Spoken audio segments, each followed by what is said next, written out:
Mula nang nagtagumpay si Manny Pacquiao sa kanyang karera sa boxing, mula sa wala at naging hari ng pound for pound at nag-iisang 8th Division World Champion at naiahon ang pamilya sa kahirapan.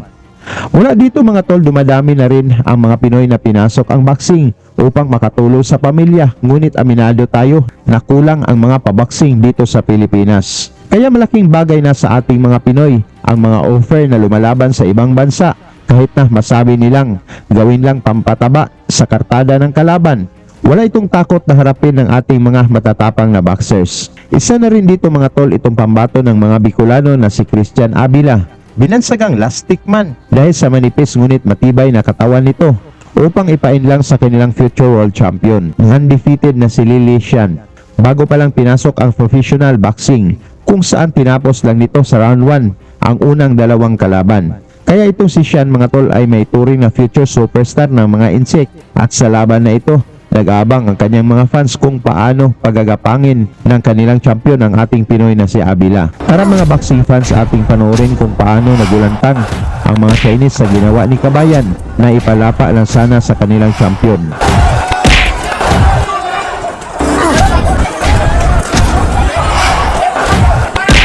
Ang Pinoy na si Avila mga tol ay may 10 wins, 12 losses at may 8 knockouts, habang ang Chinese na si Lee ay may 2 wins, walang talo at may 2 knockouts. Ito ay naganap sa Macau, China.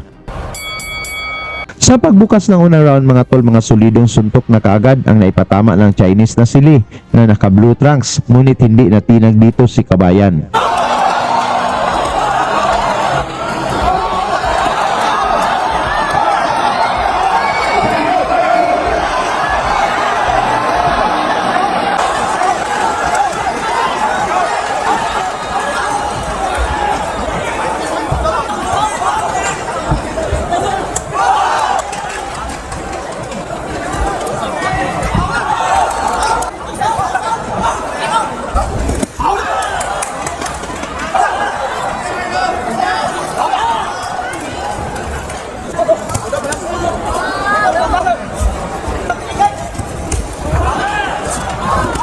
Grabe ang sigawan ng mga Chinese na taga-suporta ni Li Shan dito pa lang sa kalagitnaan ng unang round mga tol.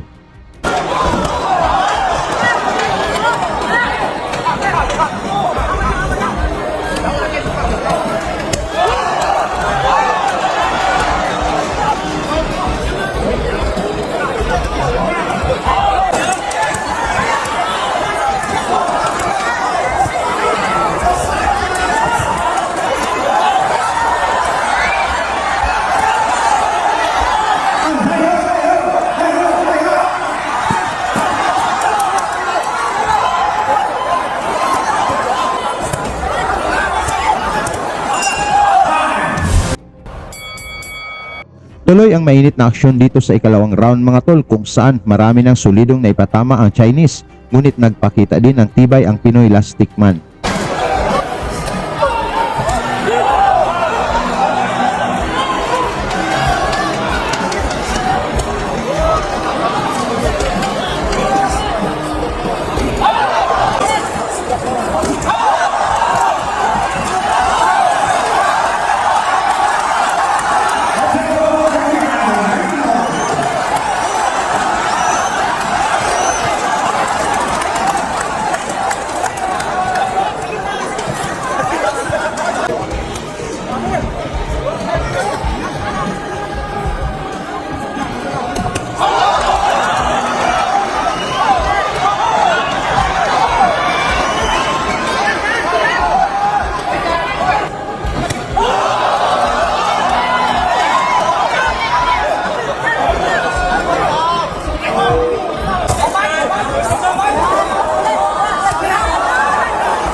Dito sa kalagitnaan ng laban mga tol, gusto nang tapusin ng Chinese ang Pinoy, ngunit nagulat sila sa kunat ni Avila. Kahit sa daming suntok na tinanggap nito, tuloy pa ring lumalaban.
Patuloy ang aksyon dito sa mga sumunod na rounds mga tol, kung saan gumaganti na rin ang ating Pinoy habang naghihiyawan naman ang mga fans ng kalaban.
Matapos ang matinding aksyon mga tol, nakuha ng Pinoy na si Abila ang panalo sa pamamagitan ng majority decision at namantsahan ang record ng kanilang pambato. Talagang nagsisi ang kampo ni Lilician mga tol, bakit Pinoy pa ang kanilang ginawang pampataba sa kanilang undefeated boxer.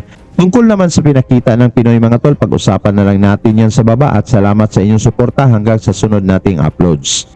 Lagi niyong sundan, huwag magpapahuli. Pag-usapan ni bakbakan, balita niya at laban. Mga Pinoy na di nagpapagapi. Salamat sa mga suporta na lagi nandyan.